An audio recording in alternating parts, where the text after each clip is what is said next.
Greetings and welcome to FreedomBookClub.com's Book of the Month announcement. My name is Ferb, and I'm having a lot of technical difficulties with this computer right here with a broken screen, which I have set up another screen in the background until I get the warranty replacement on it. So, we're listening to Deep Ellum Mule on this computer over here, which is the 2004 bonus release released with the album Deja Voodoo. And this month, the book of the month is L. Neil Smith's Down with Power. So congratulations, Mr. Smith. Let's see how the results rolled in. Okay, so you see here, L. Neil Smith garnered 84 1/1000th of a share, which equals 57% of the vote. In second place was finalist B, which was Frederick Douglass, a biography by Booker T. Washington and Charles Chesnutt. The third place winner was finalist A, which was The Development of Outer Space by Thomas Gangau. And that was followed by None of the Above, which garnered 4 1/10 shares, which was 2.8 of the total cast. And then finalist D, which was Breakfast of Champion, received 1 share, 4 7/10% of the voting total. So, congratulations to L. Neil Smith for Down with Power. I got some nice correspondence from Mr. Smith over when I announced to him that his book was going to be a finalist, and so he rallied the troops, and I greatly appreciated his writing. It's nice to communicate with him. So, congratulations, Mr. Smith. Everybody go out and buy this book. There's a little link right here on our website. Sorry about the different angles and stuff. I'm doing the best I can here. Okay, go to this link right here, which brings us up. That's the Amazon affiliate link for FreedomBookClub.com. So you click on that and click on Add to Cart, and then they'll ship it out to you. If you want to subscribe to the Book of the Month, I can send it to you automatically. Just go here on our website, subscribe, and you also get more of a say of what happens with the voting. Okay, so I'm going to read this. It's the product description on Amazon for Down with Power by L. Neil Smith. How to Fix America. The land of the free is in deep trouble, deepest since the war between the states, not just economically, but politically and in every other way. Her greatest institutions are crumbling all around us. And Down with Power, the acclaimed libertarian writer and thinker L. Neil Smith, author of over 30 liberty-related books and 50-year veteran of the freedom movement, strips this crisis to its essentials, offering solutions sometimes radical in that they go straight to the root, more often simple common sense, resulting in a body of ideas that can elevate America to her former greatness. Subjects covered include the zero aggression principle, national defense, the moral effects of taxation, limiting corporate power, the truth about money, the United Nations, terrorism and torture, global warming. If you're feeling politically homeless these days, if you're new to libertarianism and want to know what it's really all about, if you're a libertarian candidate and need a campaign guide, or if you just want to sort out the fakers from the real thing, Down with Power is the book for you, and possibly a book that can change the course of history.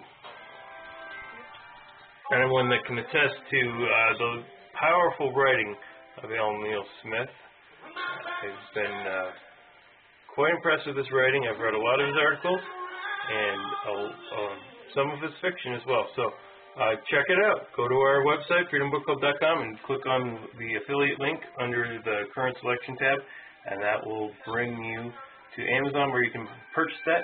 If you subscribe, you get 2-day shipping from me through my Amazon Prime membership. So, on to the finalists. We have 4 finalists this month, and here they are.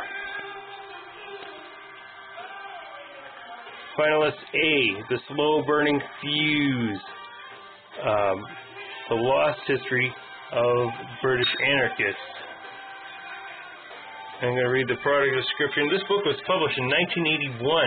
I don't remember who suggested it, but I have started tracking the suggestions in my spreadsheet that I keep the suggestions in. So, The Slow Burning Fuse. The British anarchist movement was self-actuated and has had a vibrant history.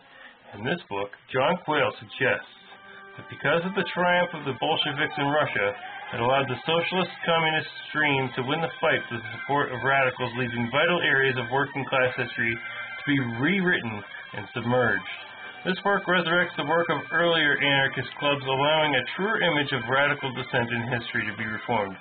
1978 Paladin original paperback in almost very good condition.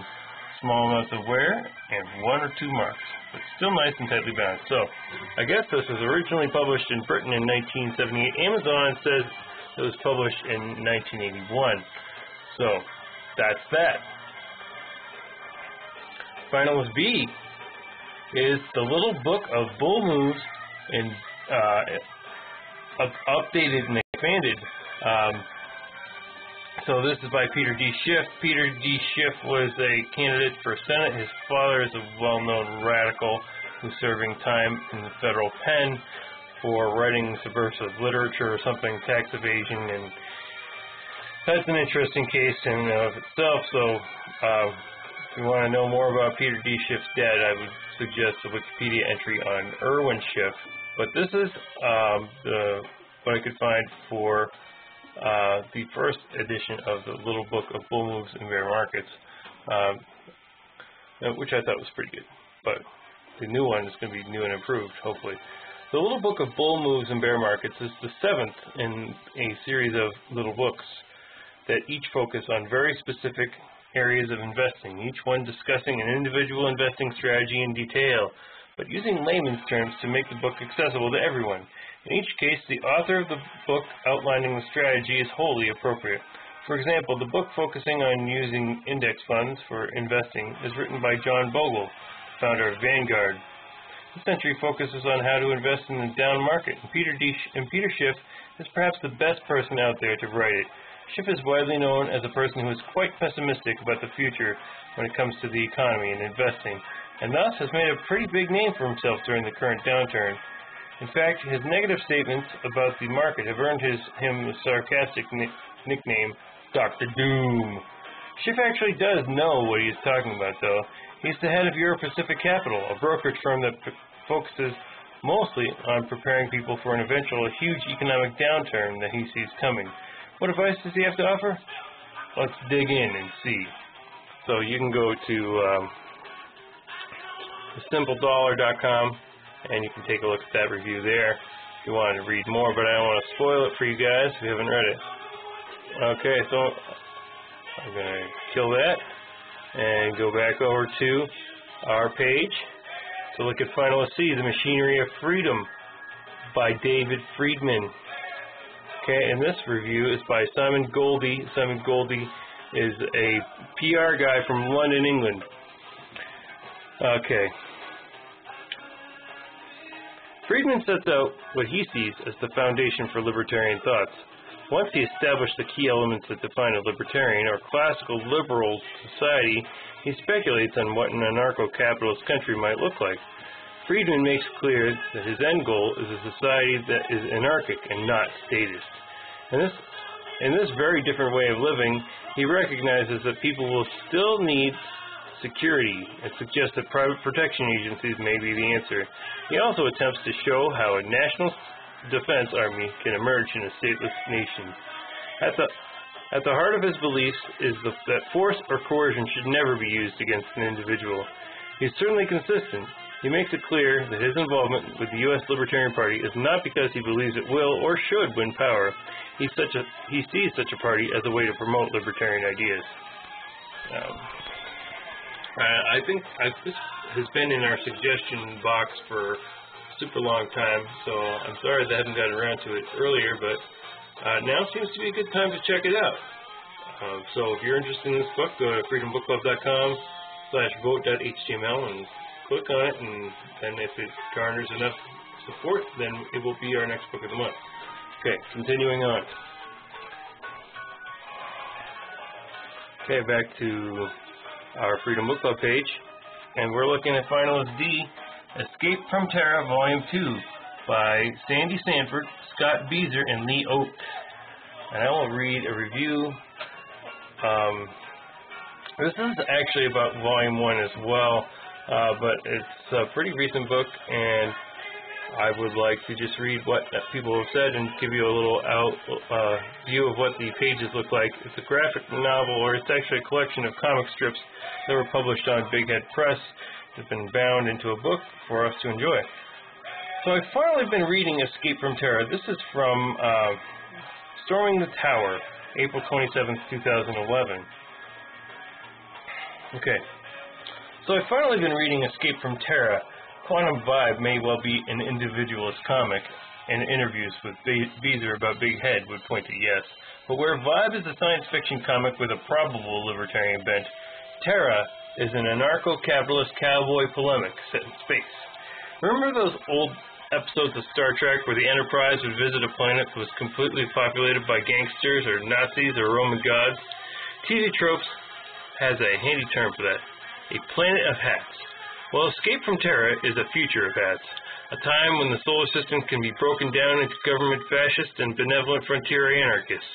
It opens with 2 Terran agents of the United World Revenue Service, a corrupt arm of a corrupt Terran-based government. The UWRS sends Guy Caillard and Stelina Fiorella to Ceres, the dwarf planet of the asteroid belt, to bring it under the UW's heel and bring its considerable wealth into the UW's coffer. After being fed anti-capitalist propaganda all their lives, the agents find that the Belters' adamant refusal of government and emphasis on capitalist work and self-reliance has left them productive, fulfilled. Ceres is a place of no poverty and little crime. It's not your Randian objectivist worldview, mind you. Terra is pro-religion. In fact, only it's the government stooges who hate religion, and the Belters believe in charity, and at least one genius entrepreneur wants to disrupt government power by giving away his invention for free. There is no Dagny Taggart here talking about the morality of milking your customers for every dime, but when it comes down to it, the Belters are each hand solo battling the Galactic Empire. So, that's the review from Storming the Tower. So this is what the artwork looks like inside. And if you don't know, Scott Beezer's wife is really sick. She's got lung cancer, so that's not easy to deal with. So my prayers go out to Scott Beezer. And it was about 10 years ago that I was exposed to Mr. Beezer's work through my friend Bob Smith out in Minnesota, who showed me the Drug War Carol on the World Wide Web, which to me was pretty new. So that's pretty cool. So those are our 4 finalists. I'll go over them one more time through our website. The Slow Burning Fuse is finalist A by John Quayle. Finalist B, The Little Book of Bull Moves, updated and expanded by Peter D. Schiff. Finalist C, The Machinery of Freedom, Guide to a Radical Capitalism by David Friedman. And then finalist D, Escape from Terra Volume 2 by Sandy Sanford, Scott Beezer, and Lee Oakes. So when you go to our website, go to freedombookclub.com/vote.html. Then you can choose which one you want. I'm not going to show you which one I'm going to vote for, but I usually don't vote anyway, so that's the way it goes. I just vote to break tie. I want to thank you for joining me today, and thanks to Government Mule for supplying some excellent music, and I will point you to muletracks.com. If you want to purchase this, you can even download it to your computer. Thanks so much for joining us. Be seeing you.